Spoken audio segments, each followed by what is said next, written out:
పాపులను రక్షించుటకు క్రీస్తు యేసు లోకమునకు వచ్చెను. దేవుడు తన రాకకు ఈ భూమి మీదకి మనుషుడిగా రావడానికి ఎందుకు వచ్చాడో ఆ కారణాన్ని అనేక స్థలాల్లో అనేక మనుషుల ద్వారా వివరిస్తూ ఉంటాడు.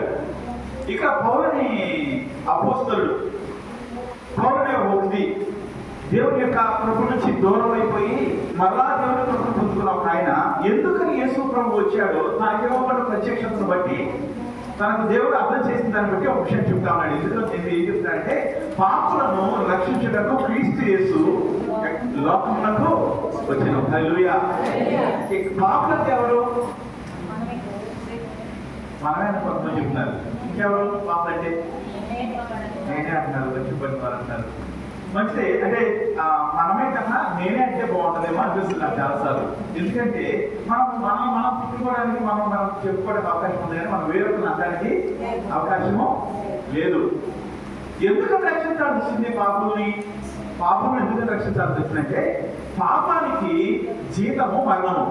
ఒక వ్యక్తి తప్పు చేస్తే అతను శాశ్వతంగా దేవుడికి దూరం అయిపోతాడు. మరణం అనే మాట ఈరోజు ఈ లోకంలో మనిషి చనిపోయి ప్రాణం పోయి శరీరాన్ని తీసుకెళ్లి పాత పెట్టడం, ఆ మరణం గురించి మాత్రం మాట్లాడలేదు. పాపములకు జీతం మరణం అనే మాట రోమిలకు రాసిన పత్రిక 6వ అధ్యాయం 23వ వచనంలో ఒకసారి చదువుదామా?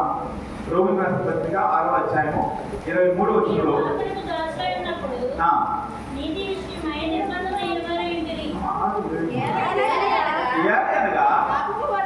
పాపం వలన వచ్చే జీతము, మన పాపం చేస్తే మనం ఒక చోట పనికెళ్తే ఎలాగైతే జీతం వస్తుందో, పనికెళ్తే ఎలా కూలి వస్తుందో, ఏదైనా చేసిన దానికి మనకి ఎంతో కొంత అవసరం వాళ్ళు సహాయం చేస్తారో, కూలి ఇస్తారో, వెలకడతారో, అలాగే పాపం చేస్తే మనకి మరణం వస్తుందని చెప్తా ఉంది. మనం అనుకుంటాము ఈ భూమిలో అందరూ చనిపోతారు కదా, నేను కూడా చనిపోతాను.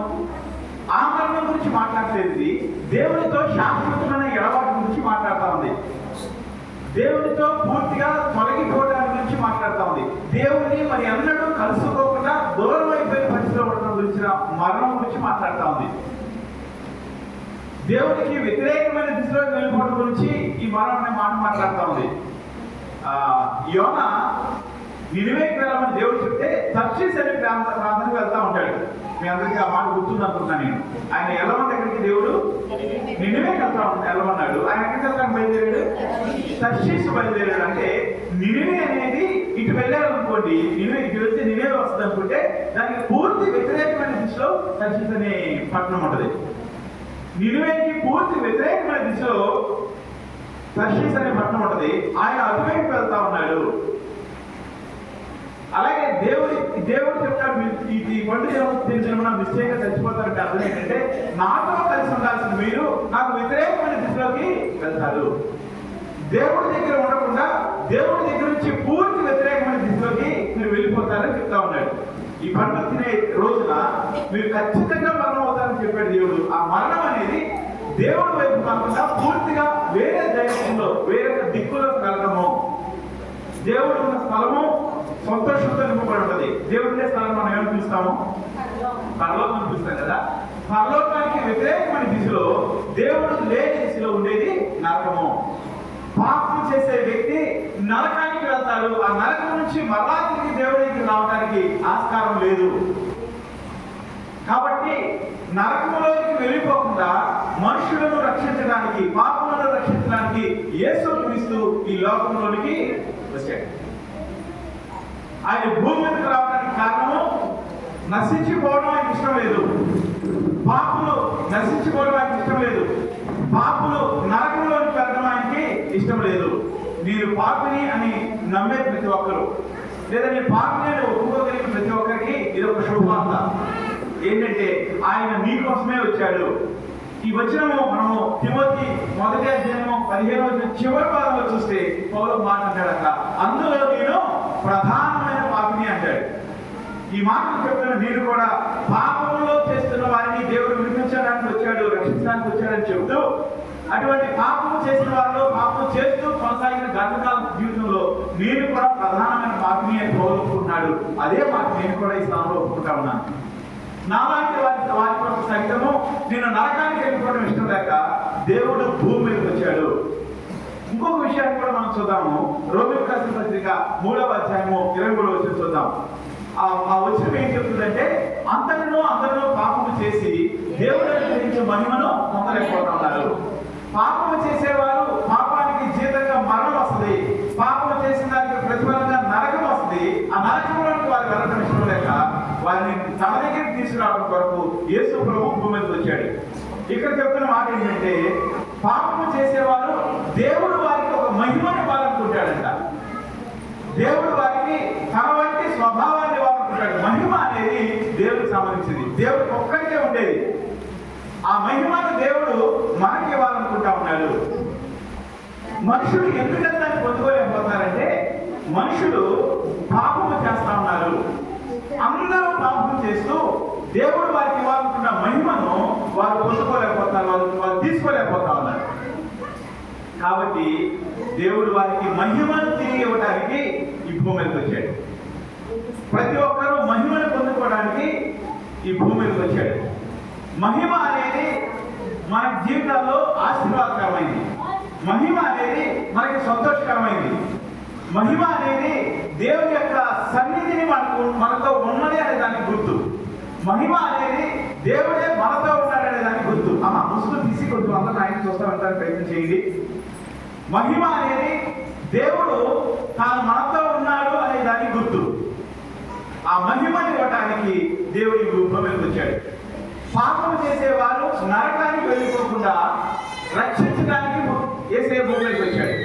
పాపం చేసేవారు మహిమను పొందలేకపోతున్నారు కాబట్టి మహిమను పొందేలాగా వాళ్ళని రక్షించడానికి యేసయ్య భూమికి వచ్చాడు. మరి ఈ మహిమను ఎలా పొందగలము? ఈ నరకం నుంచి మనం ఎలా తప్పించబడగలము అంటే, యోహాను సువార్త 3వ అధ్యాయము 16వ వచనంలో దానికి సమాధానం కనబడతాం. ఒకసారి చూద్దామా? యోహాను సువార్త 3వ అధ్యాయము. దేవుడు లోకమును ఎంతో ప్రేమించెను కాగా ఆయన తన అద్వితీయ కుమారుడిగా పుట్టిన వారి యందు, అంటే దేవుని యొక్క అద్వితీయ కుమారుడిగా తాను ప్రత్యక్షపరుచుకున్నాడు యేసు ప్రభు. ఈ లోకంలో ఉండే తండ్రి, ఈ లోకంలో ఉండే కుమారుడు లాంటి వరుసలు కాదవి. ఆ వరుసలు వేరే. తండ్రి అనే దేవుడు ఉన్నాడు, ఆయన లోకాన్ని ప్రేమించాడు. లోకంలో ఉన్న మనుషులు పాపము చేస్తూ నరకం వైపుకి వెళ్ళిపోతా ఉన్నారు, నరక పాత్రగా సిద్ధపడతా ఉన్నారు. లోకంలో ఉన్న మనుషులు దేవుని వైపు చూడకుండా వ్యతిరేకమైన దిశలో వెళ్ళడం వల్ల దేవుడు ఏదైతే ఇవ్వాలనుకుంటున్నాడో దాన్ని పొందలేకపోతా ఉన్నారు. కాబట్టి వారికి అవి ఇవ్వడం కొరకు భూమి మీద దేవుడు వచ్చాడు. ఆ వచ్చే క్రమంలో తను కుమారుడిగా ప్రత్యక్షపరుచుకున్నాడు. ఆ కుమారుడు అద్వితీయ కుమారుడిగా పుట్టిన యేసుక్రీస్తు నందు విశ్వాసం ఉంచు ప్రతివాడు. ఏ విశ్వాసం ఉంచాలంటే, ఆ దేవుడు నా కోసం భూమి మీదకి వచ్చాడు అని విశ్వాసించాలి. ఆ దేవుడు నన్ను నరకానికి వెళ్ళాల్సిన నన్ను పరలోకానికి తీసుకెళ్తాడని విశ్వసించాలి. ఆ దేవుడు నా పాపాల కొరకు ఆ శిలువలో మరణించాడు అని నమ్మాలి. ఆ దేవుడు నేను చేసిన తప్పులకు రావాల్సిన శిక్షను తన మీద వేసుకుంటానికి సిద్ధపడ్డాడు అని నమ్మాలి. మన పాపములకు మనము చెల్లించాల్సిన వెల, మన పాపాలకు ప్రతిగా మనము పొందుకోవాల్సిన శిక్ష ఆయన అనిపించాలని విశ్వసించాలి. అప్పుడు ఏమవుతుందంటే మనం చూద్దామా? నశింపక నిత్య జీవము పొందినట్లు ఆయనను అనుగ్రహించను. అంటే ఇంత చెప్పినట్టుగానే నశించిపోవడము ఉండదు. ఎవరైతే యేసు ప్రభు వైపు చూస్తారో, ఎవరైతే యేసు ప్రభు యందు విశ్వాసం ఉంచుతారో వారు నశింపరు. నిత్య జీవము అనే మాట పరలోకానికి సాదృశ్యము. నిత్య జీవం అనే మాట పరలోకాన్ని సూచిస్తా ఉంది. నిత్య మరణం అనే మాట నరకానికి సూచిస్తా ఉంది. సూచన కాదు, దాని యొక్క అర్థము. పరలోకం అంటే అక్కడ నిత్యము జీవం ఉంటది. పరలోకము నిత్య జీవం ఉండే స్థలము, నరకము నిత్య మరణం ఉండే స్థలము. పరలోకానికి తీసుకెళ్ళడానికి దేవుడు ఈ భూమి మీదకి వచ్చాడు. ఆయన తీసుకెళ్ళడానికి వచ్చాడు, కానీ మనం దాన్ని పొందుకోవాలంటే ఏం చేయాలి తెలుసా? మనం ఆయన యందు విశ్వాసం ఉంచాలి. ఏం చేయాలి? నన్ను చెప్తారు గట్టిగా ఒకసారి. విశ్వాసం ఉంచాలి. ఈ కాలంలో అనేక మంది విశ్వాసం ఉంచుతా ఉన్నారు యేసు ప్రభు మీద. ఏ విశ్వాసం అంటే, యేసు ప్రభు గొప్ప దేవుడు, అందరి దేవుడు కన్నా ఆయన శక్తివంతుడైన దేవుడు అనే మాట చాలా మంది దగ్గర మేము వింటా ఉంటాం. యేసు ప్రభు బొమ్మ చూడటం మాకు చాలా ఇష్టము, ఆయన ప్రశాంతంగా కనబడతాడనే మాట కూడా చాలా మంది దగ్గర వింటా ఉంటాం. యేసు ప్రభువుని నమ్ముకుంటే రోగాలు తగ్గిస్తాడు అనే మాట వింటా ఉంటాం. యేసు ప్రభువుని నమ్ముకుంటే అప్పుల నుంచి బయటకు వస్తాడనే మాటను వింటా ఉంటాం. యేసు ప్రభువుని నమ్ముకుంటే కుటుంబంలో ఉన్న సమస్యలు తొలగిపోతాయనే మాట కూడా వింటా ఉంటాం. మీరు ఉన్నారా ఈ మాటలు? మనుషులు అలాంటి విశ్వాసంలోకి వస్తా ఉన్నారు. మంచిదే, ఇవన్నీ కూడా వాస్తవమే. యేసు ప్రభువు మనుషులను ప్రేమించే దేవుడై ఉన్నాడు. ఆయన ముఖములో ప్రేమ కనబడుతుంది. ఆయన మనుషులను స్వస్థపరిచే దేవుడై ఉన్నాడు. ఆయన విడిపించగలడు. ఆయనకు అసాధ్యమైన ఆరోగ్యము ఏది లేదు. ఆయన మనుషులను వారి సమస్యల నుంచి విడిపించగలిగిన వాడు. మన మధ్య కూడా అనేక మంది బహు భయంకరమైన ఆరోగ్యాల నుంచి, సమస్యల నుంచి, బహు భయంకరమైన అప్పుల నుంచి, అనేక పరిస్థితుల నుంచి వచ్చిన వారు ఉన్నారు. ఉన్నారా? చాలా తక్కువ మంది మాట్లాడుతూ ఉన్నారు. ఉన్నారమ్మా? ఉన్నాము అనేవారు అంతకు మించి మీ విశ్వాసము ప్రకటించే వారిగా ఉంటా ఉండాలి. మనుషులు యేసు ప్రభు అనే విశ్వాసాన్ని కలిగి ఉంటారు. ఎలాంటి విశ్వాసం అంటే అది రోగానికి సంబంధించిన విశ్వాసము, అది అప్పులకు సంబంధించిన విశ్వాసము, ఆయన మంచి దేవుడు అనే దానికి విశ్వాసము, అనారోగ్యానికి జయాలు బట్టి వీటన్నిటికీ సంబంధించిన విశ్వాసము. కానీ ఈ విశ్వాసము ఎలాంటి విశ్వాసం ఉండాలంటే, ఈ విశ్వాసం ఎలాంటి విశ్వాసమై ఉండాలంటే, ఏ విశ్వాసం మనం రక్షణకు నడిపిస్తుందంటే, రోమిలకు రాసిన పత్రిక 10వ అధ్యాయం 9వ వచనం చదువుదాం. రోమిలకు రాసిన పత్రిక 10వ అధ్యాయం 9వ వచనం. ఒకసారి తీయగలుగుతారు? 10:9. యేసు ప్రభువని నీ నోటితో ఒప్పుకొని దేవుడు మృతుల్లో నుండి ఆయన లేపినని నీ హృదయమందు విశ్వసించిన ఎడల నీవు రక్షించబడదు. ఆయన యందు విశ్వాసం ఉంచడం అంటే, ఈ విశ్వాసం ఎలాంటి విశ్వాసం అంటే రక్షించే విశ్వాసము, స్వస్థపరిచే విశ్వాసం మాత్రమే కాదు. యేసు ప్రభు కొంతమందితో మాట్లాడుతూ, ఇదిగో నీ విశ్వాసం నిన్ను ఏం చేసిందంటమ్మా? స్వస్థపరిచిందని చెప్పాడు. అది స్వస్థపరిచే విశ్వాసం కాదు, రక్షించే విశ్వాసం నుంచి మాట్లాడుతూ ఉన్నాను. ఎందుకంటే ఆయన ఈ భూమి మీదకి వచ్చింది రక్షించడం కొరకు. దేని కొరకు వచ్చాడు? రక్షించడం కొరకు. ఆ రక్షణ నీకు కావాలంటే నీకు ఒక విశ్వాసం ఉండాలి. ఆ విశ్వాసం ఏంటంటే, ఆయన నా కొరకు ఈ భూమి మీదకి వచ్చాడు, ఆయన మృతి పొందాడు, మృతుల్లో నుంచి లేపబడ్డాడు. హల్లెలూయా. వినుట వలన విశ్వాసం కలుగుతుంది. విశ్వాసం వలన ఏం జరుగుతుందంట? మీకు విశ్వాసం వలన రక్షణ కలుగుతుంది. మీరు కృప ద్వారా విశ్వాసము చేత రక్షించబడ్డారు. ఇది రోమిలకు రాసిన పత్రికలో చాలా సార్లు రిపీట్ అవుతా ఉండే మాట. మీరు కృప ద్వారా ఏం చేయబడ్డారు? మీరు కృప ద్వారా విశ్వాసము చేత. ఈ విశ్వాసం అనేది దేవుడు మీ కొరకు మరణించాడు అని నమ్మటము. విశ్వాసం అనేది దేవుడు నీ కొరకు చనిపోయాడని చూడగలగటం. ఈ విశ్వాసం అనేది నా శిక్షను ఆయన పొందుతున్నాడు అని అంగీకరించడం. చాలా సార్లు మన జీవితంలో అనేక పనులు చేసుకుంటూ వెళ్ళిపోతాము. ఆ పనుల వెనకాల ఉండే కాన్సిక్వెన్స్, ఆ పనుల వెనకాల ఉండే ఫలితాలు చాలా సార్లు మనం ఆలోచన చేస్తాయి. ఆ పనుల వెనకాల ఉండే ప్రతిఫలాన్ని మనం చాలా సార్లు అర్థం చేసుకోలేము. చాలా పనులు మనల్ని దేవుడికి దూరంగా తీసుకెళ్ళిపోతా ఉంటాయి, దేవుడికి వ్యతిరేకమైన దిశలో తీసుకెళ్ళిపోతా ఉంటాయి, నరకానికి తీసుకెళ్ళిపోతా ఉంటాయి. ఆ నరకము ఎక్కడ ఉంటుందమ్మా? నరకం తెలుసా మీకు? నరకం ఎక్కడ ఉంటుంది? అపవాస దగ్గర ఉంటుంది. ఇంకా పర్లేదు, మీరు తప్పు చెప్పిన ఒక చెప్పిన నేను అన్నాను ఇప్పుడు అన్నా, మీరు తప్పు చెప్పిన ఏమన్నా అన్నానా? అనుకోవడం కూడా ఒకసారి ప్రమాదమే కదా. ఏమీ అనలే అనుకుంటారు సార్. యేసు ప్రభువులు ఏం చూడన్నారు అనుకుంటుంది. Very good. ఇంకా ఉన్న వాళ్ళు ఉన్నారు. పాపం చేస్తే గిరిజ వాళ్ళకి కూడా వెరీ గుడ్. ఇంకా ఇంకా కొంచెం మీరు చెప్పిన సమాధానాలు కరెక్టే. కొంతమంది ఎందుకు సమాధానం చెప్పలేదంటే, వాళ్ళ సమాధానం బట్టి మనం నేర్చేసుకుంటామని చెప్తారు కదా. మీరు ఎగ్జామ్ రాసేటప్పుడు మీరు రాసేది కాపాడకుండా రాశారు ఎక్కడన్నా?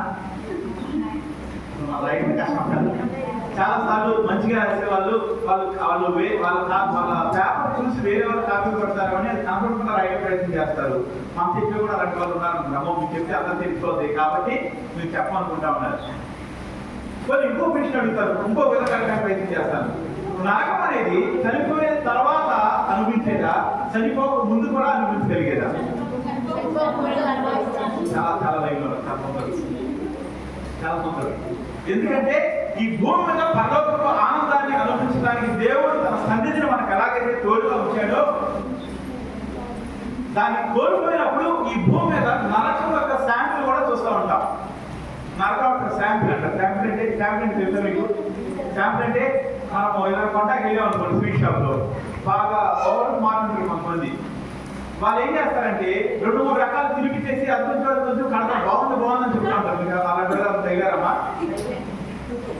అందరూ మాకే తెలుస్తాయి. మనం ఒకటి కొందాం అనుకుంటే 2-3 కొనిపించడానికి ప్రయత్నం చేస్తూ ఉంటారు. ఈ భూమి మీద నరకం యొక్క శాంపిల్ చూడడానికి, చూపించడానికి, అనుభవించడానికి అనేక మంది జీవితాలు అలాంటి పరిస్థితులు కూడా వెళ్ళడం నేను కళ్ళారా చూశాను. వెలుపట దేవుడు లేని బయట చీకటి ఉంటుంది, పండు వరకు ఉంటుంది, ఏడుపు ఉంటుంది, కన్నీరు ఉంటుంది. ఇలాంటి పరిస్థితులన్నీ ఉంటాయి అని చెప్తాడు యేసు ప్రభు. అలాంటి పరిస్థితి ఈ భూమి మీద కూడా అనేక మంది అనుభవిస్తూ ఉన్నారు. ఇక్కడ నరకంలోకి వెళ్లకుండా, ఇక్కడ నరకం వంటి పరిస్థితి మన జీవితంలో రాకుండా శాశ్వతంగా పరలోకంలోకి వెళ్ళడానికి యేసు ప్రభు ఈ భూమి మీదకి వచ్చాడు. ఇక్కడ నీకు నరకం వద్దనుకుంటే మేము చాలాసార్లు అంటాం కదా, ఎలా ఉన్నాడంటే నరకం లాగా ఉంది మా కుటుంబము, నరకాన్ని అనుభవిస్తున్నాం అనే మాటలు మనకు తెలియకుండా మాట్లాడతాము. దానికి కారణం ఏంటంటే యేసు ప్రభుని మనము కలిగిన వారిగా లేము. యేసు ప్రభు ఇచ్చే పరలోకపు ఆనందాన్ని ఈ భూమి మీద అనుభవించాలంటే ప్రతి ఒక్క వ్యక్తి ఆయన ఎదురు విశ్వాసం ఉంచాలి. ప్రతి ఒక్క వ్యక్తి ఆయన నా కొరకు చనిపోయాడు, నా కొరకు తిరిగి లేచాడు, నా మీదకి రావాల్సిన శిక్ష ఆయన అనుభవించాడు, నా పాపం ఆయన మోసాడు అని చూడగలగాలి. నువ్వు అలా చూడగలిగితే ఆ విశ్వాసం నిన్ను ఎక్కడికి తీసుకెళ్తుంటే ఆయన కుమారుడిగా నిన్ను మార్పు చేస్తాడు. ఆయన మహిమను పొందుకునేలాగా చేస్తే ఈ భూమి మీద పరలోకపు ఆనందాన్ని అనుభవించేలాగా చేస్తాడు. చాలాసార్లు మనం అనుకుంటాము పరిస్థితులు కలిసి రావట్లేదు అనుకుంటాం. పరిస్థితులు కలిసి రాకపోవడం కాదు, చాలాసార్లు మన చేతులారా దేవుడిని త్రోసివేస్తా ఉంటాము. అందుకని నరకం తాలూకు చిన్న చిన్న విషయాన్ని మన కుటుంబాల్లో మనం అనుభవిస్తూ ఉంటాం. వాక్యం చదవటము అర్థం చేసుకుని చదువుతా ఉండండి. వాక్యం చదివిన కొలది ఈ భూమి మీద యేసు ప్రభు ఎలాంటి పరిస్థితుల నుంచి మనం బయటికి తీసుకురాగలదో అర్థమవుతుంది. ఇంకో విషయం చేయొచ్చు, మన జీవితంలో దేవుడు ఏమేమి చేశాడో చూసినప్పుడు, మన జీవితంలో దేవుడు ఏం చేశాడో చూసినప్పుడు, ఎలాంటి పరలోకపు ఆనందాన్ని ఇచ్చాడో చూడగలిగినప్పుడు మనం దేవుడిని తృణీకరించడం అనేది అసాధ్యము. దేవుడి దగ్గరికి వచ్చి అయ్యా నా కొరకు మరణించావు, నా శిక్షను మోసావు, ఇదో నేను ఇలాంటి పాపం చేశాను, ఇలాంటి స్వభావం కలిగిన వాడిని అని ఒప్పుకున్నప్పుడు ఆయన మనకు నూతన హృదయాన్ని ఇస్తాడు, నూతన స్వభావాన్ని ఇస్తాడు. ఆయన ఒక నూతనమైన ఆత్మతో మనం నింపుతాడు. ఆ ఆత్మ ఆయన ఏమి ఆశపడితే అది చేసేలాగా మనలను సిద్ధపడతాడు. ఇప్పుడు వరకు మనం ఎలా రక్షించబడతామో చెప్తా ఉన్నాను. ఆ రక్షణ అనుభవం మనకి ఏం తీసుకొస్తుందో చెప్తా ఉన్నాను.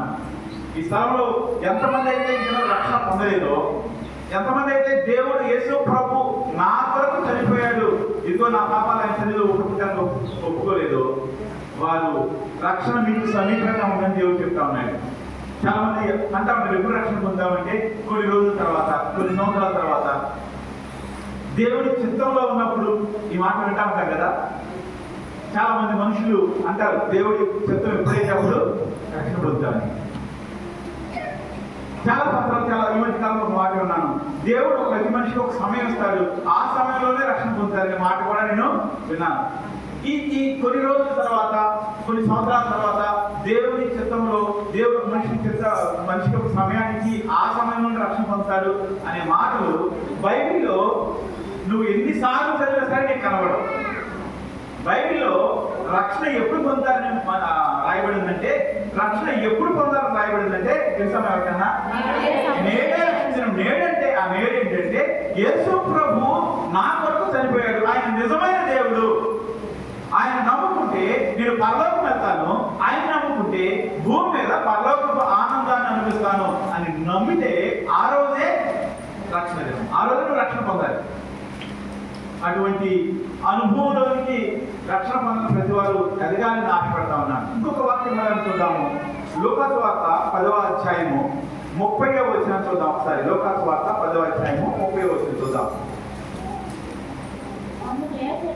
అందుకు యేసు ప్రభు వారు భూమి మీద ఉన్నప్పుడు అనేక గొప్ప గొప్ప విషయాలు సులువుగా అర్థం అవడం కొరకు ఉపమాన రీతిగా బోధిస్తా ఉన్నాడు.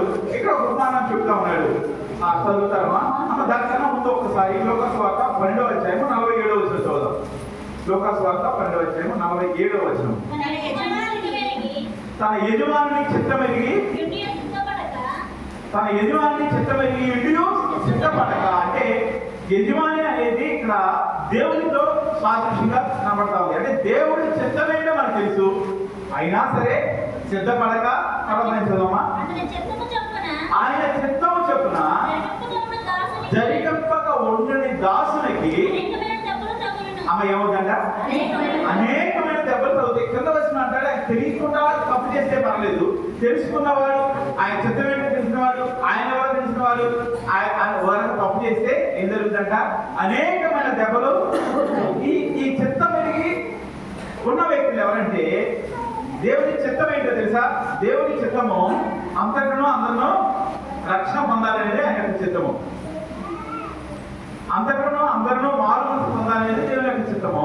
అది తెలిసి కూడా లోబడిన వారు, అలాగే అది తెలిసి రక్షణ పొంది ఆయనకి ఇష్టం వచ్చినట్టుగా చేయని వారికి అనేకమైన దెబ్బలు తగులుతాయని మాట్లాడుతూ ఉంది దేవుని యొక్క వాక్యం. నేను చెప్పేది మీకు అర్థమవుతుందని అనుకుంటాను. ఇప్పటి వరకు ఏం చెప్పానంటే, యేసు ప్రభువు ఎవరో చెప్పాను, యేసు ప్రభు భూమి మీద ఎందుకు వచ్చాడని చెప్పాను. యేసు ప్రభు భూమి మీదకి రావడం వల్ల పాపము చేసిన వారు ఏ విషయాలు పొందుకుంటారో వాటి నుంచి ఎలా రక్షిస్తారని చెప్పాను. యేసు ప్రభు మనల్ని రక్షించాలంటే మనం ఆయన విశ్వాసం ఉంచాలని చెప్పాను. ఇప్పుడు ఏం చెప్పబోతా ఉన్నానంటే, దేవుడు ఎవరో అర్థమైన తర్వాత కూడా ఆయన చిత్త ప్రకారం చేయకపోతే మనకి దెబ్బలు కలుగుతాయి అంటా ఉంది. ఈ దెబ్బలు కలుగుతాయి అనే మాట మన జీవితంలో అనేక సార్లు మనం అనుభవించుంటాం. అనుకున్నట్టుగా జరగకపోవడం, అనుకున్న దానిలో మనం కొనసాగుతూ ఉన్నప్పుడు ఏదో ఒకటి ఎదురు దెబ్బ తగలడం, ఇలాంటివన్నీ చాలాసార్లు మన జీవితాల్లో చూస్తూ ఉంటాం. ఇవన్నీ కూడా దాదాపుగా ఈ వచనంలో చెప్పబడుతున్న దెబ్బలు. మీకు ఇంకా స్పష్టంగా అర్థం అవడం కోసం లూకాసు వార్త 10వ అధ్యాయము 30వ వచనాన్ని చూడాలని ఆశపడతా ఉన్నాను. యేసు ఒక ఉపమానం చెప్తా ఉన్నాడు. చదవమా. ఒక మనుషుడు యెరూషలేము నుండి యెరికో పట్టణం వరకు దిగి వెళుతూ, ఒక్క నిమిషం ఆగుదాం. ఇక్కడ మనుషుడు ఉన్నాడు. ఇప్పుడు నేను చెప్పబోయే విషయం మీరు చాలా మందికి వినుంటారు చాలాసార్లు. ఈ సందర్భాన్ని, ఈ ఉపమానానికి ఒక పేరు ఉంటుంది. ఏం పేరు ఉంటుందా తెలిసే వాళ్ళకన్నా గుర్తుందా? మంచి సమయయుడు. అందరూ చెప్దాం ఒకసారి. మంచి సమయయుడు. అందరూ అంటే ఈ పక్కన మగవారు కూడా అందులోనే కదా. అందరూ చెప్దాం ఒకసారి. ఈ పక్కన మగవారు కూడా మనిషి ఇక్కడ ఉండాలి అంటే మీరు కూడా చెప్పాలి అర్థం. అందరూ ఒకసారి చెప్దామా? మంచి సమయయుడు అనే ఉపమానాన్ని అక్కడ జరిగిన దానికి, యేసు ప్రభు చెప్పిన దానికి మనం పెట్టిన ఒక పేరు. అక్కడ ఒక ఆయన ఉన్నాడంట. ఆయన ఏం చేస్తున్నాడంటమ్మా? యెరూషలేము నుండి యెరికోకు దిగి వెళుతున్నాను. యెరూషలేము అనేది కొండ మీద ఉన్న పట్టణము. యెరూషలేము అనేది దేవునికి మందిరం ఉన్న పట్టణము. యెరూషలేము అనేది దేవుని ప్రత్యక్షత ఉన్న పట్టణము. యెరూషలేము అనేది దేవుని స్తుతించడానికి, దేవుని ఆరాధించడానికి మనుషులు కలిసి చేరుకునే ఒక పట్టణము. యెరూషలేములో దేవుని నామంలో ప్రార్థన చేయడం ఉంటుంది. యెరూషలేములో దేవుని సన్నిధి ఉంటుంది. యెరూషలేములో దేవుని ప్రత్యక్షత ఉంటుంది. యెరూషలేము అనేది దేవుని పట్టణంగా పిలువబడతా ఉంది. అక్కడ నుంచి ఎక్కడికి వెళ్తా ఉన్నాడంటే యెరికో పట్టణానికి వెళ్తా ఉన్నాడు. అక్కడ రాయబడిన ఒక మాట ఏంటంటే దిగి అనే మాట రాయబడతా ఉంది. యెరూషలేము పైన ఉంది, యెరికో కింద ఉంది. ఆయన కిందకి దిగి వెళ్తా ఉన్నాడు. ఉన్నతమైన స్థలంలో ఉండాల్సిన వ్యక్తి, ఉన్నతమైన అనుభవం కలిగించాల్సిన వ్యక్తి, ఉన్నతమైన దేవుడు నివాసంగా స్థలంగా కోరుకున్న ఆ వ్యక్తి ఆ పట్టణం దిక్కు తిరిగి ప్రార్థన చేసినా సరే ఆ ప్రార్థనకు జవాబు పొందుతున్న పట్టణానికి చెందిన వ్యక్తి ఎక్కడికి దిగి వెళ్తా ఉన్నాడంటే యెరికోకి దిగి వెళ్తా ఉన్నాడు. ఆ దిగి వెళ్ళటం అనేది ఆత్మీయంగా పతనం అవడం అనే మాటను సూచిస్తూ ఉంటది. ఎక్కడికి వెళ్తా ఉన్నాడు ఆయన? యెరికోకి వెళ్తా ఉన్నాడు. ఈ యెరికో అనే పట్టణము బైబిల్లో మనం చూసినప్పుడు ఇశ్రాయేలీయులు కనాను దేశానికి వెళ్తా ఉన్నప్పుడు ఎరికో పట్టణము అడ్డుగా నిలబడతారు. వారికి దారి ఇవ్వడానికి ఇష్టపడరు. వాళ్ళు ఆ దారి ఇవ్వడానికి వాళ్ళు ఇష్టపడరు. ఎరికో పట్టణం నుంచి వెళ్ళడానికి వాళ్ళు అంగీకరించరు. ఎరికో పట్టణం నుంచి దాటి వెళ్ళడానికి వాళ్ళు ఇష్టపడతారు. సౌండ్ పెడతారా? సరే అమ్మ వినపడుతుంది కదా. ఎరికో పట్టణం అనేది విశ్వాసులైన వారు లేదా దేవుడు విడిపించిన ప్రజలు పరలోకానికి వెళ్ళడానికి సంబంధించిన కనాను యాత్రకు అడ్డుగా నిలిచిన పట్టణం.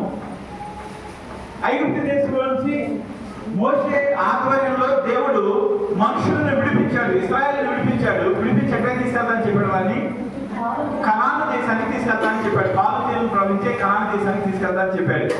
ఇది మనం అర్థం చేసుకుంటే ఈ రోజు పాపంలో ఉన్న మనలను ఆయన పాపం నుంచి విడిపించి పరలోకానికి తీసుకెళ్తానని చేసిన వాగ్దానంతో సమాంతరంగా ఉంటుంది. ఈ రెండు దాదాపుగా ఒకటే. పరలోకానికి వెళ్ళడానికి, కనాను దేశానికి వెళ్ళడానికి ప్రయాణములన్నీ ఈ లోక యాత్రను సూచిస్తూ ఉంటుంది. పరలోకానికి వెళ్ళటానికి మనం సిద్ధపడి వెళుతుండగా మన జీవితాల్లో అనేక ఆటంకాలు ఎదురవుతూ ఉంటాయి. కొన్నిసార్లు కొన్ని అడ్డుగా ఉండే పట్టణాలు కొన్ని ఉంటాయి. ఈ ఎరికో అనే పట్టణము వీళ్ళు కనాను దేశానికి వెళ్లకుండా ఆటంకపరిచే పట్టణంగా ఉంటా ఉంది. ఎరికో అనే పట్టణము మనుషులు దేవునికి దగ్గర అవ్వకుండా, మనుషులకు దేవునికి దగ్గరికి వెళ్లకుండా ఆటంకంగా నిలిచే వారికి సాదృశ్యంగా ఉంది. ఈ వ్యక్తి ఎక్కడి నుంచి ఎక్కడికి వెళ్తాడంటే దేవుని పట్టణాన్ని వదిలివేసి దేవుని యొక్క చిత్తము జరగకుండా అడ్డుబండగా ఉండే పట్టణానికి వెళ్తా ఉన్నాడు. దిగజారిపోతా ఉన్నాడు. ఆత్మీయంగా దిగజారిపోవడం అనే మాట యెరూషలేము నుంచి ఎరికోకు వెళ్తున్న పద్ధతికి దానికి పెట్టగలిగిన పేరు. ఒక వ్యక్తి యెరూషలేము నుంచి ఎరికోకు వెళ్తున్నాడంటే అతను ఆత్మీయంగా దిగజారిపోతా ఉన్నాడు. ఆయన ఎక్కడ ఉండాలి? వాస్తవానికి యెరూషలేములో ఉండాలి. యెరూషలేములో దేవుని సన్నిధిలో ఉండాలి, దేవునితో కలిసి ఉండాలి, దేవుని వాక్యంలో ఉండాలి, దేవుని యొక్క ప్రార్థనలో ఉండాలి. యెరూషలేములో ప్రార్థనలు జరుగుతూ ఉంటాయి. యెరూషలేములో దేవునికి మనిషికి మధ్య జరిగిన ఆటంకాలని, పాపాలకి పరిహారం జరుగుతూ ఉండేది. అక్కడ ఉండాల్సిన వ్యక్తి ఎక్కడికి దిగి వచ్చాడు, దిగి వెళ్తూ ఉన్నాడు. అప్పుడు ఏం జరిగిందమ్మా చదువుతావా? అతడు దొంగల చేతిలో చిక్కెను. ఈ వ్యక్తి ఒక రక్షింపబడిన విశ్వాసి సాదృశ్యంగా ఉన్నాడు. రక్షింపబడిన విశ్వాసి దేవునితో సహవాసాన్ని కోరుకోవాలి. నేను ఇంతకు ముందు చెప్తా ఉన్నాను కదా, ఈ భూమి మీద పరలోకపు ఆనందాన్ని అనుభవించగలిగే స్థితి, ఈ భూమి మీద పరలోకపు ఆనందాన్ని అనుభవించే స్థితి ఒక మనిషి రక్షణ పొందినప్పుడు వస్తుంది అని చెప్పాను నేను. కానీ కొన్ని కుటుంబాల్లో రక్షించబడిన తర్వాత కూడా నరకం లాంటి పరిస్థితులే కనబడతా ఉంటాయి. దానికి సమాధానంగా ఈరోజు ఈ ఉపమానాన్ని మీకు ముందుకుపోతా ఉన్నాను.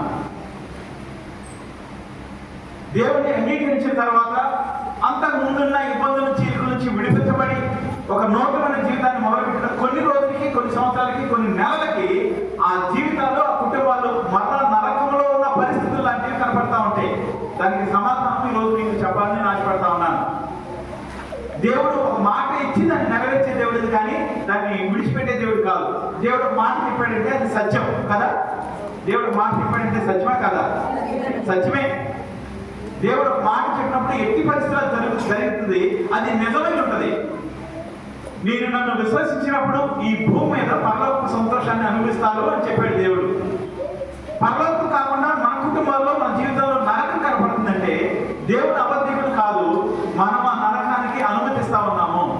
ఎలా అనుమతిస్తున్నామంటే ఈ వ్యక్తి లాగానే దేవుని సన్నిధి ఉండే స్థలాన్ని విడిచిపెట్టి, దేవుని ప్రత్యక్షత ఉండే స్థలాన్ని విడిచిపెట్టి, దేవుని యొక్క వాక్యం ఉండే స్థలాన్ని విడిచిపెట్టి, దేవుని యొక్క స్తుతులు ఉండే స్థలాన్ని విడిచిపెట్టి, దేవుని సన్నిధిలో పరిహారం చేసుకోవడానికి బలులర్పించే స్థలాన్ని విడిచిపెట్టి, దేవునికి వ్యతిరేకంగా ఉన్న పరిస్థితుల్లోనికి, స్థలాల్లోనికి వెళ్ళడానికి సిద్ధపడతాం. ఒక విశ్వాసి ఇలాంటి పరిస్థితులకు వెళ్తా ఉన్నప్పుడు ఆ కుటుంబము నరకంగా మార్చబడతా ఉంటది. ఇంకా ఖచ్చితంగా చెప్పాలంటే ఇక్కడ అనేకమైన అతను దొంగల చేతికి చిక్కాడు. ఆ దొంగలు ఏం చేశారమ్మా? వారిని వారు అతని బట్టలను దోచుకున్నారు. బట్టలు అనేవి అవమానాన్ని దాచిపెట్టి, అంటే బట్టలు తీసివేయడం అనేది ఒక మనిషిని అవమానపరచడం. అవసరం అనేది. నీ జీవితంలో అవమానకరమైన పరిస్థితుల్లో ఉన్న నువ్వు వెళ్తున్నావంటే నువ్వు యెరూషలేము నుంచి యెరికోకి వెళ్ళే దారిలో ఉంటావని అర్థం చేసుకో. దేవుని విడిచిపెట్టి దేవుని యొక్క పనికి ఆటంకకరమైన పరిస్థితుల వైపు అడుగులు వేస్తున్నామని గుర్తుపెట్టుకో. అతని యొక్క బట్టలను దోచుకున్నారు, అతన్ని అవమానపరిచారు. చాలాసార్లు మనం తట్టుకోలేనిది అవమానం. ఎవరైనా మనల్ని అవమానించారనుకోండి, తట్టుకోగలుగుతామా? దాన్ని తీసుకోలేము. కొన్నిసార్లు భార్య లేని వారు కొంతమంది భర్తతో ఒక మాట చెప్పడం నేను విన్నా, నువ్వు నన్ను ఒక దెబ్బ వేసినా పర్లేదు కానీ నన్ను అవమానించొద్దు, నలుగురు మధ్యలో నన్ను చేయొద్దు అని మనుషులు అనే వాళ్ళు ఆశపడతా ఉంటారు. ఇతను ఎప్పుడైతే యెరూషలేమును విడిచాడో, యెరూషలేము నుంచి యెరికోకి దిగి వెళ్తా ఉన్నాడు, తన దొంగల చేతులు చిక్కారు, వారు అతని బట్టలను దోచుకున్నారు. నీ అవమానకరమైన పరిస్థితులు నీ జీవితంలోకి వస్తున్నాయి అంటే నువ్వు అర్థం చేసుకో, నువ్వు యెరికో వైపుకి దిగదాడుతున్నావని అర్థం చేసుకో. తర్వాత ఏం చేశారమ్మా? అతన్ని కొట్టి ఆ కాలంలో బట్టలు అనేవి అవమానాన్ని దాచేవిగా కనపడతా ఉంటాయి. అదే సమయంలో బట్టలు అనేవి ఆస్తితో సమానం.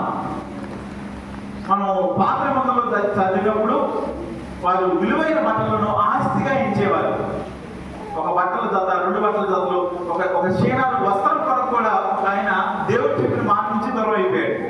ఆ కాలంలో బట్టలు అనేవి అవమానాన్ని దాచడానికి ఉపయోగపడేవి. ఆ కాలంలో బట్టలు అనేవి ఆస్తికి సంబంధించినవి, ఆస్తికి ప్రతిగా ఉండేవి. ఈ కాలంలో బట్టలు అనేవి ఆస్తి కాదు, మనకి ఈరోజు బంగారం ఆస్తి. ఆ కాలంలో బంగారము, వెండి, అలాగే పశువులు, వీటితో పాటు బట్టలు కూడా ఆస్తిగా పరిగణించేవారు. బట్టలు కూడా దోచుకున్నారు, ఆస్తిని కోల్పోతారు అనుకున్నాడు అతను. దేవుని పట్టణాన్ని విడిచిపెట్టి దేవునికి వ్యతిరేకమైన, దేవుని పనికి ఆటంకమైన పట్టణం వైపు దిగి వెళ్తా ఉన్నప్పుడు అతని యొక్క బట్టలు, ఆస్తి కూడా దోచుకోబడింది. ఈ కాలంలో అనేక మంది నష్టపోవడానికి ప్రధానమైన కారణం బహుశా చాలా ఎక్కువ సార్లు వారు దేవుని విడిచిపెట్టి వారు దేవుని పరిచర్యకు వ్యతిరేకమైన పరిస్థితులకు వెళ్ళిపోయే వారే దానికి ప్రతిఫలంగా పొందుకుంటుంది. ఒక అమ్మాయి ఒక రోజు వచ్చి నాకు మాట్లాడుతూ చెప్తా ఉంది, వాళ్ళిద్దరికి ఉద్యోగాలు ఉన్నాయి కానీ ఇంట్లో రూపాయి కూడా ఉండట్లేదంట. చిన్న అదే ఏ పూట కాకపోతే చదువుకుని మేము తింటున్నామని చెప్తా ఉంది. కారణం ఏంటో తెలుసా? భక్తి జీవితాన్ని విడిచిపెట్టి అడుగులు వేరొక వైపు వేసినప్పుడు, పరిచర్యకు ఆటంకకరమైన పరిస్థితుల్లోనికి మనం కలుపుకోవడానికి సిద్ధపడినప్పుడు మన కుటుంబాల్లోనికి కరువు వస్తుంది. తర్వాత ఏం చేశారు తెలుసా? వారు తనని ఏం చేశారంటమ్మా?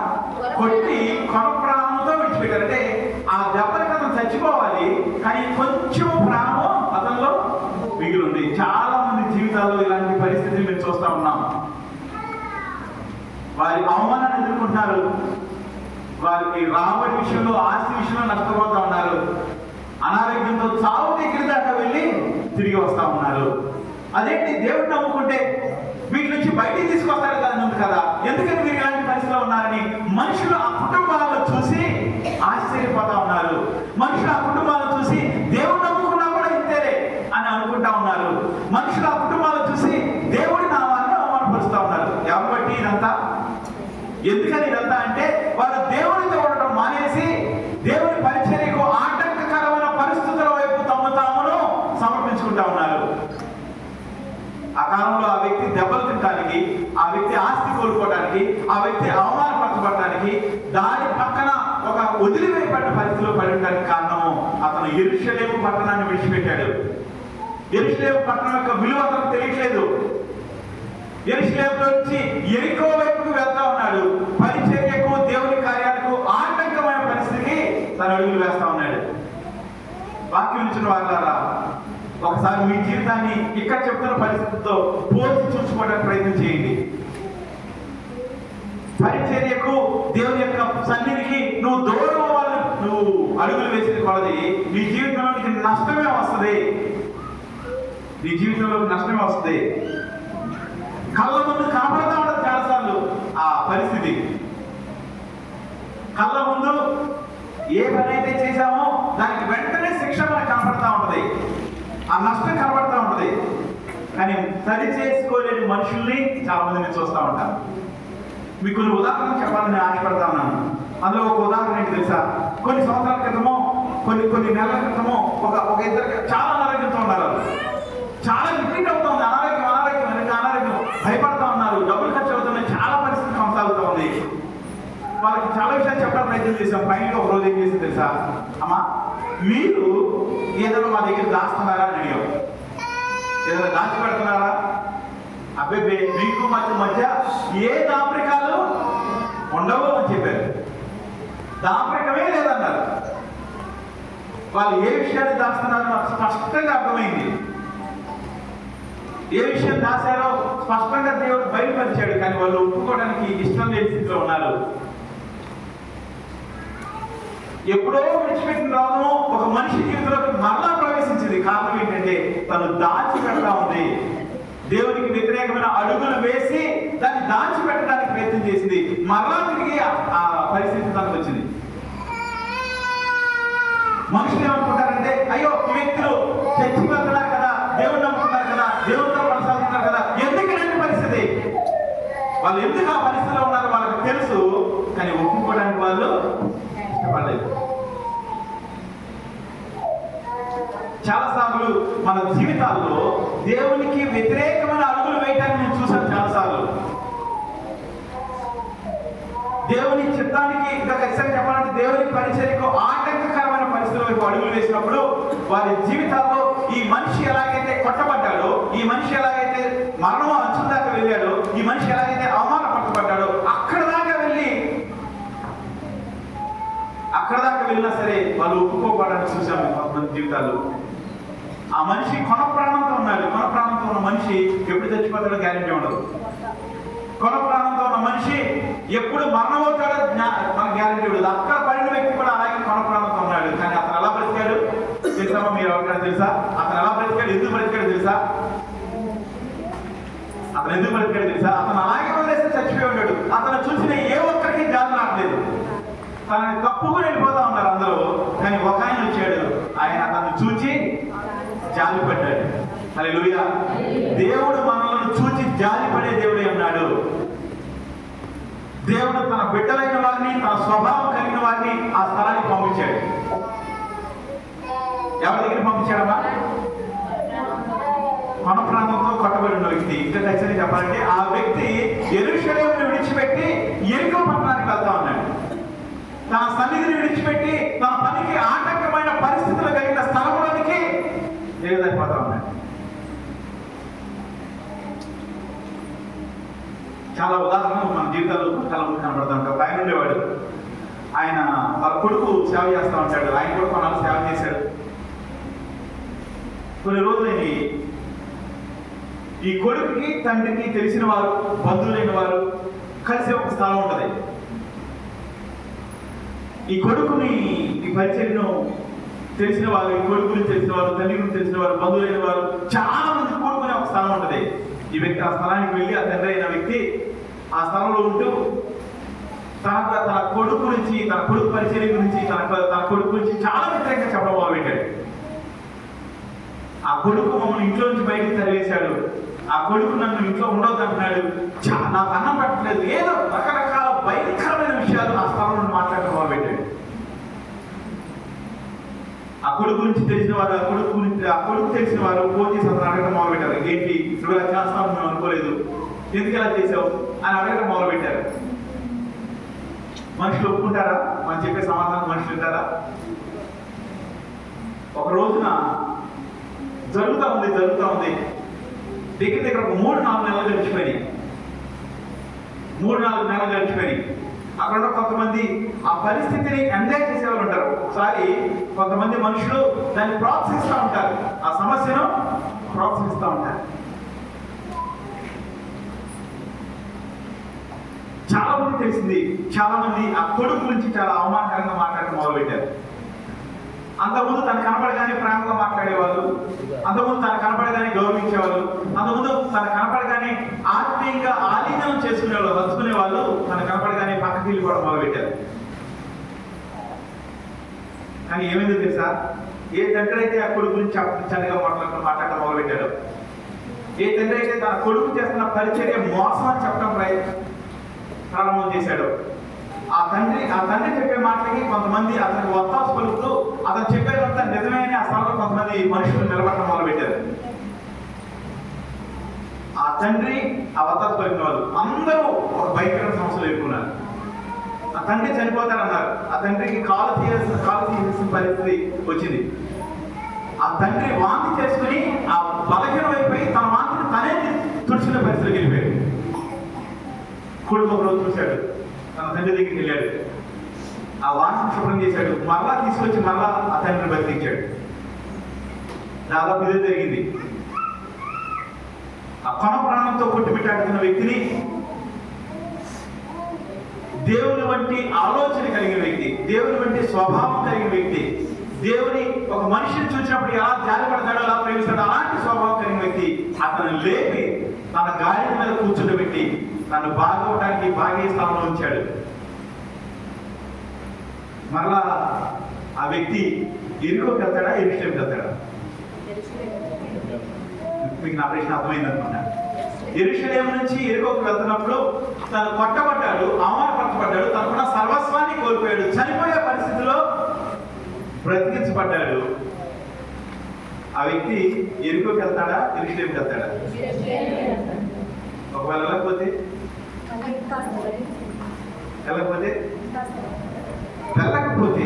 ఆ వ్యక్తి మనసాక్షి లేని వాళ్ళని అర్థం. ఆ బ్రతికిన వ్యక్తి తన జీవితాన్ని దేవుడితో పాటు కొనసాగించే పరిస్థితిలో ఉండాలి.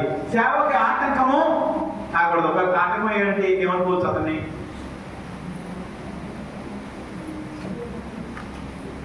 దేవుడి సేవని ఆటంకపరచాలని ఎవరు ఆశపడతారు? అలాంటి పరిస్థితులు చాలా మంది జీవితాల్లో చూస్తా ఉన్నాను. కొంతమంది కొన్ని సమస్యలు చెప్పి ప్రార్థన చేయమన్నప్పుడు ఆ సమస్యకు మూల కారణం అర్థమవుతా ఉంటది. ఎవరికి అర్థమవుద్ది? దేవుడికి అర్థమవుతుంది కదా. దేవుడికి తెలుసు, అర్థం కాదు కదా. దర్శనం చెప్పండి, దేవుడికి తెలుసు. మనం ఎంత ముసుగులు వేసుకున్నా సరే, ఎంత దాసాన్ని ప్రయత్నం చేసినా సరే, దేవుడి కళ్ళ నుండి మనము దాగలమా? దేవుడి కళ్ళ నుండి మన అన్నిటికీ మనం దాచుకోలేమో.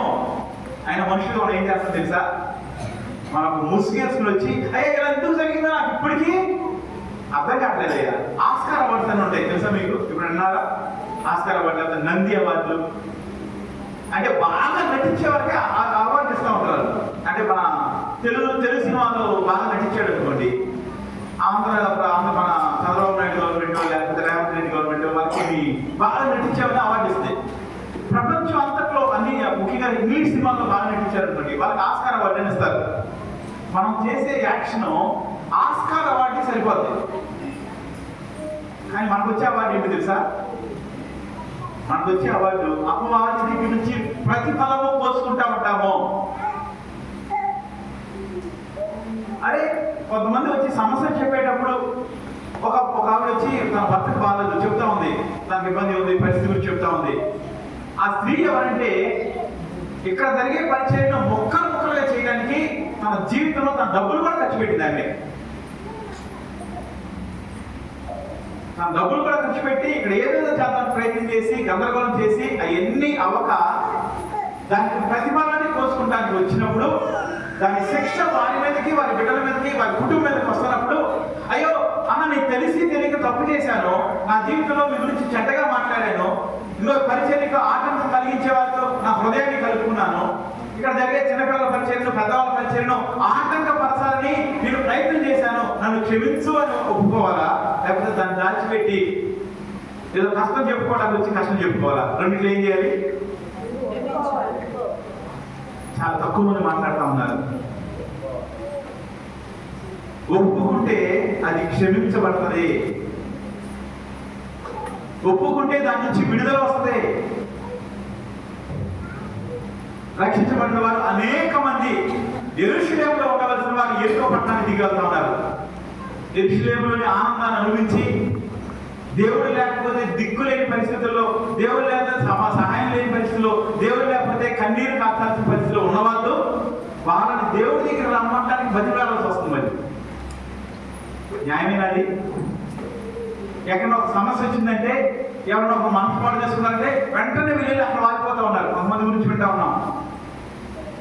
ఎవరైనా కొంచెం ఇబ్బంది పడుతున్నారు, ఏదైనా సమస్యలో ఉన్నారు, కొంచెం మనసు పాడు చేసుకుంటారంటే కొంతమంది దిగిపోతారు ఆ దగ్గరికి. ఒక వ్యక్తి ఉన్నాడు, మా సంఘంలో ఒక వ్యక్తి ఉన్నాడు. వాడి కొరకు చాలా చేసాం, మేము చాలా చేసాం. కానీ కొంతమంది మగవాళ్ళు వారి హృదయాన్ని పాడు చేసుకోవడానికి ఈ వ్యక్తి చెప్పిన మాటలు కారణం అని చాలా విషయాలు తెలిసింది. ఏదో మా భర్త ఏదో ఆ వ్యక్తితో మాట్లాడిన తర్వాత తన హృదయం పాడైపోతుంది. మనం అంతా చెప్తున్నా సరే వాడు మా భర్త వెంటలేదని చెప్పారు మనుషులు కొంతమంది. మాకు కూడా కొన్ని విషయాలు అర్థమైంది. ఏం చెప్పాలి అతను? అయ్యో దేవుడు ఎంత గొప్ప దేవుడో తెలుసా, మా సంఘం ఎంత గొప్పదో తెలుసా, మా సేవకు ఎంత గొప్పదో తెలుసా, నా కోసం ఇలాంటి సహాయం చేయాలని చెప్పుకోవాల్సిన వాళ్ళు అలా చెప్పేవాళ్ళు ఉన్నారు మన సంఘంలో. సంఘం గురించి, పరిచర్య గురించి, దేవుడి గురించి, సంఘ సేవకుల గురించి, ఇదిగో మీరు నా కొరకు ఇలా నిలబడ్డారని చెప్పేవాళ్ళు ఉన్నారా? నేను వారి కొరకు నిలబడతానని వాళ్ళు ఉన్నారా? ఏదో ఒకటి వ్యతిరేకంగా మాట్లాడటానికే ప్రయత్నం చేస్తా ఉన్నారు. అది పరిచర్యకు ఆటంకం చేసే పరిస్థితి, ఎరుకో వంటి పరిస్థితి. నువ్వు అక్కడికి దిగిపోతున్న ప్రతిసారి మీ జీవితంలో ఇక్కడ చెప్పబడిన లక్షణాలే కనబడతా ఉంటాయి. చాలాసార్లు మనుషులు ఉండే ఒక గొప్పతనం ఏంటి తెలుసా? వాళ్ళు మనతో కలిసి ఉన్నట్టుగా ఉంటారు, కానీ మనం చేసే పనులకి అడ్డంగా ఉంటారు. చాలాసార్లు ఇబ్బందులు పడేవాళ్ళు లేదా బాధలు ఉన్న వాళ్ళు చెప్తూ ఉంటామా, మీకు ఇబ్బంది ఉంటే రండి మనం కూర్చుని ప్రార్థన చేద్దాం అంటే దానికి ఒప్పుకోరు చాలాసార్లు. ఎందుకో తెలుసా? కూర్చుని ప్రార్థన చేస్తే దేవుడు వాళ్ళు ఏం చేశారో కళ్ళ ముందు పెట్టి గడ్డిస్తాడా లేదా? గడ్డించిన అనుభవం ఉన్నాయా లేదా? అది ఇష్టపడక ఏదో ఒక రకంగా తప్పించుకోవడానికి ప్రయత్నం చేస్తా ఉన్నారు. ఈ కొన ప్రాణంతో పట్టబడిన వ్యక్తి దేవుడి లక్షణాలు ఉన్న ఒక వ్యక్తి చేత, దేవుడు పంపించిన వ్యక్తి చేత బయటికి తీసుకురాబడతా ఉన్నాడు.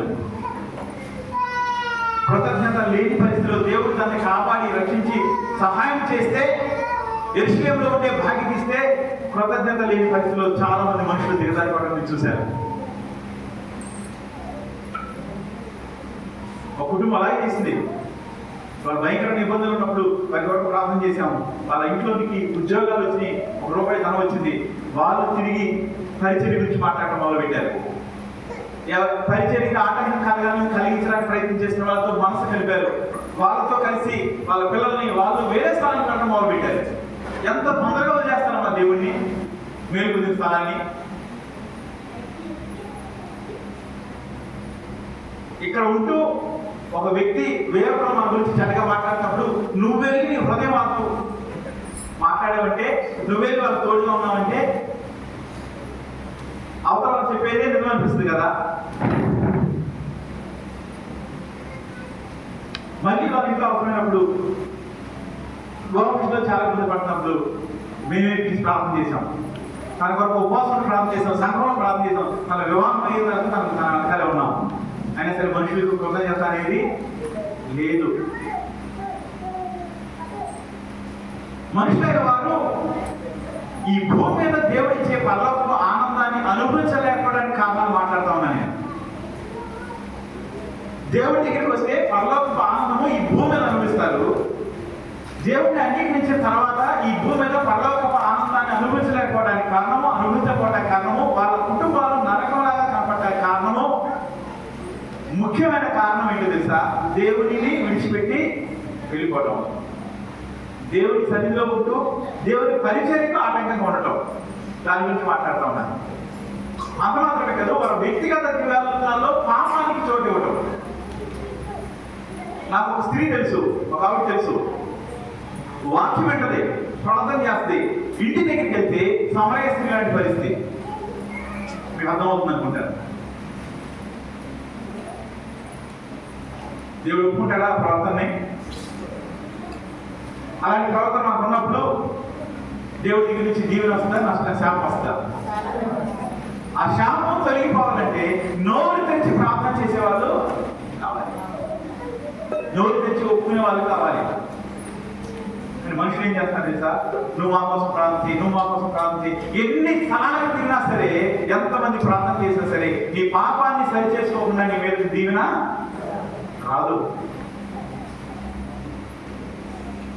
మనుషుల జీవితాల్లో జరిగే ప్రతి నష్టానికి, ప్రతి కష్టానికి వెనకాల కారణం ఉంటుంది. మనుషులు అనారోగ్యాలు వస్తూ ఉంటాయి, అవి ట్రీట్మెంట్ తీసుకుంటే తగ్గిపోతాయి. మనుషులుగా కొనసాగుతున్నప్పుడు ఈ లోకంలో నష్టాలు ఎదుర్కొంటాం, బాధలు వస్తాయి. వీటన్నింటిలో కూడా మన హృదయంలో నెమ్మది ఉంటుంది. మన దేవుడితో ఉంటే అవి క్లియర్ అవుతూ ఉంటాయి, అవి తొలగిపోతూ ఉంటాయి. నువ్వు అక్కడక్కడే మునిగిపోతానికి కారణం నువ్వు దేవుణ్ణి నీ ఇష్టం వచ్చినట్టు వాడు కూడా సిద్ధపడతా ఉన్నావు. ఒక కుటుంబం నుంచి దివ్య నాతో మాట్లాడుతున్నప్పుడు చెప్పా, అమ్మా ఆ కుటుంబం ఎన్ని కష్టాలు దిగబడ్డ కారణం ఏంటి తెలుసా?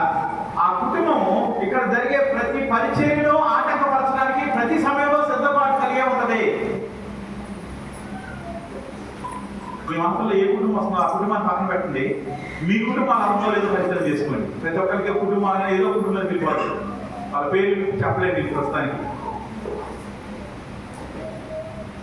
దేవుని రక్షించబడిన తర్వాత దేవుడు మనల్ని పరలోక ఆనందాన్ని ఇచ్చి మన స్వభావాన్ని మార్చిన తర్వాత ఆయన చేయి పట్టుకుని నడవాలి. మనము ఆయన చేయి పట్టుకుని నడవకుండా ఆయన పరిచర్యకు ఆటంకాలు కలిగించిన కొలది మన జీవితాల్లో నష్టమే ఎదురవుతూ ఉంటది. కొంతమంది కలిసి మనసు కలిసి కష్టపడి ఎంత ప్రయత్నాలు చేశారో ఆ ప్రయత్నాలు నువ్వు అంతా ఉన్నావో లేదో పరిశీలన చేసుకో. కొన్నిసార్లు మనుషులైన వారు తమ హృదయాన్ని దేవుడితో కలిసి ఉండకుండా తమ సొంత నిర్ణయాలు, సొంత ఆలోచనలు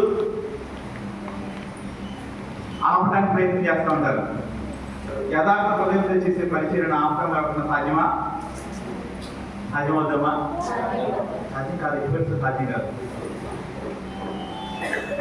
రకరకాల కష్టాలు చూసాం మేము, రకరకాల ఇబ్బందులు చూసాం మేము. ఆంటీ గారు చనిపోయినప్పుడు మీకు ఒక క్లారిటీ ఇవ్వాలనుకుంటున్నాను నేను. అదేంటంటే అమ్మ నాన్న ఇక్కడ మంచి పరిచయం చేశారు. చాలా మంది నశించిపోతున్న వారి మధ్య దేవుడి గురించి చెప్పారు. చాలా మంది జీవితాల్లో దేవుడు చెప్పారు. వారు మనసు పొందడానికి కొంతమంది ప్రేరేపించగలిగారు. అనారోగ్యం ఉన్న వారిని ఈ స్థలాల్లో దేవుడి యొక్క ప్రత్యక్షత చూపించగలిగే వారికి చాలా రోజులు, చాలా సంవత్సరాలు కొనసాగారు. కొన్ని రోజుల తర్వాత కొన్ని పరిస్థితుల వల్ల వారి జీవితాల్లో కొన్ని విషయాల్లో వెనకడి వేసినప్పుడు సంఘంలోనికి లోకం ప్రవేశించింది, లేదా లోకంలోకి సంఘం వెళ్ళిపోయింది. డబ్బుల విషయాల్లో కొన్ని తేడాలు జరిగినాయి. కొన్ని కుటుంబాలు నాశనం అయిపోయినాయి. కొన్ని రకాల పనులు జరిగినాయి, చాలా గందరగోళాలు జరిగినాయి. నాకు అంతకుముందు నేను మారుమనసు పొందిన తర్వాత ఇక్కడ ఏమీ లేదు, చర్చి కట్టడానికి ప్రయత్నం చేసాము, చర్చి కట్టాము, ఇల్లు కట్టడానికి ప్రయత్నం చేసాము, ఇల్లు కూడా దాదాపు కంప్లీట్ అయింది. ఇలాంటి సందర్భాలు బయటకు వెళ్ళిపోవాల్సి వచ్చింది.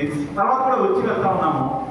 కొన్నాళ్ళ తర్వాత నాన్నకి బాగలేని సమయంలో ముందు తర్వాత కూడా మేము వచ్చి కొనసాగుతా ఉన్నాం. మమ్మల్ని రమ్మంటే నాకు ఆరోగ్యం బాగాలేదు, హార్ట్ రమ్మన్నారు, వచ్చి కంటిన్యూ వస్తా ఉన్నాం. ముందు కూడా వచ్చి వెళ్తా ఉన్నాం. కొంతమంది ఏమంటారంటే అసలు లేదు అన్నట్టు మాట్లాడుతూ ఉంటారు మన దగ్గర కూడా. సరే, దాని గురించి నేను ఎప్పుడైనా వెళ్ళేది మాట్లాడతాను. అలా కొనసాగుతూ ఉన్నప్పుడు అంటే ఎక్కడ దాకా వెళ్ళినప్పుడు మేము ఎక్కువగా ఏమవ్వాల్సి వస్తుందంటే, మనుషులు వాక్యాన్ని రక్షణ పొందడానికి వెళ్ళాలనుకున్నప్పుడు రక్షణ పొందకుండా నాన్న ఆపేస్తా ఉండేవాడు. వార్తకు ఒక టైం ఉంటుంది, వార్తకు ఒక టైం ఉంటుంది, దానికి అలా ఆపుతా ఉన్నాడు. అందుకే మేము పరిచయం తీసుకుంటూ వెళ్తా ఉన్నాము. మేము అది చేసిన దాన్ని ఇప్పుడు మేము వెనక్కి వేయలేదు. కానీ ఇలాంటి పరిస్థితుల్లో కొనసాగుతూ మనం ముందుకు వెళ్తా ఉన్నప్పుడు వాళ్ళకి ఏ ఆటంకాలు కలిగియో ఇప్పుడు మాకు కూడా అలాంటి ఆటంకాలు చూస్తూ ఉన్నాం. పైన అమ్మ చనిపోయింది. అమ్మ చనిపోయినప్పుడు అక్కడ ఆ రోజు చాలా విచిత్రమైన సంఘటన జరిగింది. నేను అనుకున్నాను ఖచ్చితంగా కొన్ని విషయాలు జరుగుతాయని, అనుకున్నట్టుగానే జరిగింది. ఒకరు అమ్మ గురించి చెప్పాల్సిన సాక్ష్యంలో ఒక ఆవిడ లేచి ఏం చెప్తుందంటే, మేము ఒక సేవకుడి దగ్గరికి వెళ్ళే వాళ్ళము, ఆయన చనిపోయాడు. ఆయన వారానికి ఒకసారి చనిపోలేదు, ఆయన వేరే ఊళ్ళో ఉండేవాడు. ఆయన వారానికి ఒకసారి ఇచ్చేవాడు. ఈ లోపల మేము ప్రార్థన చేసుకుని డబ్బులన్నీ పోలీసు అక్కడ పెట్టేవాళ్ళము అని చెప్తా ఉంది. ఆ పాయింట్ ఎవరికి అర్థం వల్ల అర్థమైంది. ఆయన దాన్ని కొనసాగింపుగా ఏదో మాట్లాడబోయాడు. ఒక పరిచర్య కొనసాగుతూ ఉన్నప్పుడు ఆ పరిచర్యను ఆటంకపరచడానికి మనుషులైన వారు అపవాది చేత ప్రేరేపించబడి కొన్ని అడుగులు ముందు చేస్తూ ఉంటారు. అలాంటి పరిస్థితులు ఆ రోజు జరిగినాయి. రేపు నాన్న చనిపోయిన తర్వాత కూడా ఇంతకన్నా ఎక్కువ డ్రామాలు జరుగుతాయి ఆ రోజు కూడా. సరే, ఆ రోజు ఏం జరుగుతుందో చూద్దాం, అది వేరే సంగతి. మా దేవుని యొక్క పరిచర్యకు మనం ముందుకు తీసుకెళ్లే వారిగా ఉండాలా, అడ్డుబండ్లుగా ఉండాలి. ఎవరైతే అడ్డుబండ్లుగా ఉంటారో ఒకటి, ఎవరైతే దేవుని దగ్గర నుంచి తొలగిపోతారో వారు ఈ వ్యక్తిలాగా పట్టబడి నష్టం చేయబడి చివరి స్థితికి వెళ్తా ఉంటారు. అనేక సార్లు మనుషులు ఒప్పుకోవాల్సిన విషయాల్లో సరిచేసుకోవాల్సిన విషయాల్లో సరిచేసుకోకుండానే ముందు కొనసాగడానికి ప్రయత్నం చేస్తా ఉన్నారు. వాక్యం ఇచ్చిన వాళ్ళ ఇప్పుడు వరకు అయింది ఏదైనా అయిపోయింది, కానీ ఈ రోజు నోరు తెరిచి దేవుని సన్నిధిలో నువ్వు దేవుణ్ణి విడిచిపెట్టి, దేవుని చేతులు విడిచిపెట్టి పాపంలోనికి దిగదారిపోయిన సమయాలు, దేవుడు వద్దనుకుని పాపం వైపు వేసిన అడుగులు ఒప్పుకోవడానికి సిద్ధంగా ఉన్నావా? నువ్వు ఒకవేళ బలలో చేతులు పెట్టాలన్నా, పెట్టకుండా ఇంటికి వెళ్ళిపోవాలనుకున్నా సరే, నీ జీవితంలో దేవుని యొక్క పరలోకపు ఆనందం చూడాలంటే ఈరోజు ఖచ్చితంగా నీ జీవితంలో ఒకటి చేయాలి. అదేంటి తెలుసా? నోరు తెరిచి దేవుడికి వ్యతిరేకంగా నువ్వు చేసిన ప్రతిదాన్ని దేవా నువ్వు క్షమించు, మరలా దాంట్లో దిగదారిపోకుండా నాకు సహాయం చేయి. నేను కళ్ళ మీద జీవం లేని వ్యక్తిగా ఉన్నాను, నేను నష్టపోతాను, నా మాటలో జీవం ఉండట్లేదు, నన్ను క్షమించడం ప్రార్థన చేయి. ఇదొక పరిస్థితి అయితే, ఇంకొంతమంది దేవునికి దేవుని పరిచర్యకు వ్యతిరేకమైన పనులు జరగడానికి తమ ఇల్లు ఇచ్చిన వారు, తమ మనసులు ఇచ్చిన వారు, తమ ధనాన్ని ఇచ్చిన వారు, వారి నష్టపోతాలు ఇక్కడ జరిగినట్టుగానే వారు దెబ్బతింటారు ఇక్కడ చెప్పినట్టుగానే. మరి ఎలా చేయబడాలి? ఎలా దాన్ని మార్చుకోవడం ఎలాగంటే తన చేతులు మరలా దేవుని వైపు తప్పవి. అంత మాత్రమే కాదు, మన ఇష్టం వచ్చినట్టు చేసుకుంటే వెళ్ళిపోవడం కాదు, కానీ కొంచెము జ్ఞానం కలిగి నిజముగా దేవుని గమనించడానికి నిర్ణయం తీసుకోవడం. ఒక మాట చెప్పి నేను ముగించడానికి ప్రయత్నం చేస్తాను. నేను నాన్న గురించి వచ్చింది కాబట్టి ఈ సందర్భంలో మాట చెప్పాలని ఆశపడతాను. నాన్నకి దగ్గరికి ఒక సంవత్సరం రోజులు నేను మెడిసిన్ తెప్పిస్తాను. అన్ని ఖర్చులు మేము చూసుకుంటూ ఉండేవారు. ఇబ్బంది అయినా సరే అన్ని ఖర్చులు మేమే చూసుకున్నాం. జరుగుతూ ఉంది. నేను వెళ్ళలేనప్పుడు ఒక అతని చేత నుంచి డబ్బులు తెప్పిస్తూ ఉండేవారు. ఒకరోజు అతను ఫోన్ చేశాను, నాన్నకి మందులు తీసుకురావాలని ఫోన్ చేశాను. అతను ఏం చెప్పాడంటే, లేదు అయ్యగారు నాకు డబ్బులు ఇచ్చారు, నేను తెచ్చేస్తానని చెప్తున్నాడు. నాన్న అతను పిలిచి డబ్బులు ఇచ్చినప్పుడు ఏం చేయాలి? అన్నయ్య తెస్తున్నారు కదా, అన్నయ్య డబ్బులు తెచ్చి పెడతారు కదా, మళ్ళీ ఈ రోజు ఇచ్చారంటే అసలు ఈ గురించి తేడా, దీన్ని ఎక్కడ దాకా మారుస్తారు?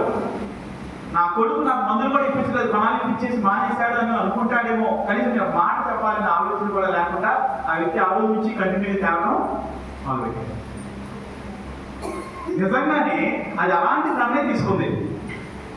అంటే మన చర్చిలో మేము మనుషులకి ఎంత స్వాతంత్రం చేస్తామంటే, వాళ్ళు ఏం చేసినా సరే పర్లేదు అనే ఆలోచనలోకి మనుషులు వెళ్ళిపోతూ ఉంటారు. ఒక పని చేయాలంటే, అరే ఈ పని అన్నయ్యకో అక్కో చెప్పాలి, చెప్పకపోతే ఇది వేరే రకమైన పరిస్థితులకు వెళ్తుంది అనే ఆలోచన ఉన్నవారు, భయం కలిగిన వారు చేసేవారు ఉన్నారా? మొన్న అండ్ రామాయణ వచ్చింది, క్యారేజ్ తీసుకొచ్చింది. నాకు కడతారా పెట్టొద్దని చెప్పాము ఆల్రెడీ. ఇక్కడ క్యారేజ్ తీసుకుని వెళ్ళిపోయింది. అలా ఇళ్ళ దగ్గర ఉన్న వాళ్ళకి ఇక్కడ నుంచి తీసుకెళ్తాం అని మొదలుపెట్టి ఎంతమందికి ఇవ్వాలి అనుకుంటే స్వాతంత్రం ఇక్కడ ఉండదు కదా, లేదా కొన్నిసార్లు అమ్మడం కూడా ఇక్కడ వచ్చి అనుకుంటా నాకు అక్కడ తీసుకుని చెప్పేవాడు అంట. ఎవరు చారాలు తీసుకుని చెప్పి, అది కాదు ఇక్కడ మనం ఎందుకు భోజనాలు చేస్తున్నామంటే మనం కలిసి సభాసంగా దాని గుర్తుగా భోజనం చేస్తాం. ఇక్కడ నుంచి తీసుకెళ్ళి ఇంటి దగ్గర తింటాం కాదు పరిస్థితి. అది చిన్న విషయాల్లో కూడా మీరు లోపల వాళ్ళుగా ఉంటారంటే మీరు సేవలో ఏం కలిసి కడతారు? ఎవరైతే వ్యతిరేకంగా ఉన్నారో వాళ్ళకి మీ ఇల్లు, మీ స్థలాలు మీరన్నీ ఇచ్చి దాన్ని ప్రోత్సహించే వారిగా ఉన్నారంటే మీరు ఇంకా దేవుడి దగ్గర నుంచి ఏమేమి పొందుతున్నారు? యెరూషలేము నుంచి యెరికోకు దిగదారి వెళ్తున్న మనుషుల్లాగానే మీరు ఉంటూ కొట్టబడిన ప్రతిసారి మా దగ్గరికి వచ్చి ఎందుకు కొట్టబడ్డామో తెలియలేదు అన్నారు కదా. నువ్వు నిజంగా దేవుడికి నమ్మకంగా ఉంటే, నిజంగా దేవుడికి చేతులు పట్టుకుంటే, నువ్వు దేవుడిని విడిచిపెట్టకుండా కొనసాగాలనే ఆలోచన నీకుంటే నువ్వు దేవుడి పాదాలు వదిలిపెడతావా? దేవుడికి రహస్యాలు ఉంటాయా? దివే చెప్తా ఉంటారు చాలాసార్లు, అమ్మా వీళ్ళ జీవితం లేదు ఉంది, వీళ్ళు మనల్ని మాయ చేస్తున్నారు, మోసం చేస్తున్నారు. వాళ్ళు చేసేదంతా చేసేస్తూ ఏం చేస్తున్నారు? మోసం చేస్తూ ఉంటారు. వచ్చి ఎవరిని మోసం చేస్తారు? దేవుడు మోసం చేయాలని ప్రయత్నం చేస్తే సాధ్యమవుతుందా? దేవుడు మోసం చేయాలని ప్రయత్నం చేస్తే దేవుడి దగ్గర నుంచి శిక్షణే పొందుకుంటాం కానీ మంచిని పొందుకుంటామా?